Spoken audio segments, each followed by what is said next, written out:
महिलांनी आणि मुलींनी अनोळखी व्यक्तींवर विश्वास ठेवू नये. महिला आयोगाच्या अध्यक्षा रुपाली चाकणकर यांनी हे आवाहन केले. बलात्काराची घटना पुण्याच्या संस्कृतीला न शोभणारी आहे असं सुषमा अंधारे म्हणाल्यात.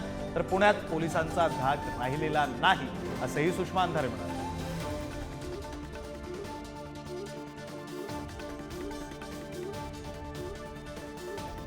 आरोपीने सांगितलं की मी तुला बस दाखवतो, माझ्यासोबत चल, आणि यामुळे ती तरुणी त्या आरोपी सोबत गेलेली आहे. मला महाराष्ट्रातल्या माझ्या सर्व लहान भगिनींना या निमित्तानं आव्हान करायचं आहे, कोणत्याही अनोळखी व्यक्तीवर विश्वास ठेवू नका. आपली कोणतीही माहिती अनोळखी व्यक्तींना देऊ नका. इतकंच काय, सोशल मीडिया आणि फेसबुकवरती सुद्धा जर कोणी फ्रेंड रिक्वेस्ट पाठवत असेल तर सहजासहजी त्याला बळी पडू नका. शेवटी माणसांच्या कळपामध्ये हिंस्र श्वापादांची संख्या दिवसेंदिवस वाढतीये. अनोळखी व्यक्तींवरती विश्वास ठेवू नका. कोणतीही माहिती हवी असल्यास त्या भागातल्या शासकीय यंत्रणेकडे चौकशी करावी. पुण्यातली कायदे सुव्यवस्थेची पकड अत्यंत सैल होत चाललेली आहे. पोलिसांचा धाक नावाची गोष्ट तर आता काही उरलेलीच नाहीये.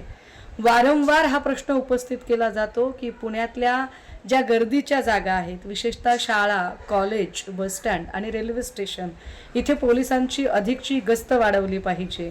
मात्र ते होताना दिसत नाहीये.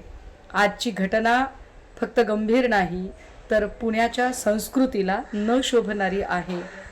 या सगळ्या संबंधाने पुण्याच्या पालकमंत्र्यांनी यात लक्ष घालावं.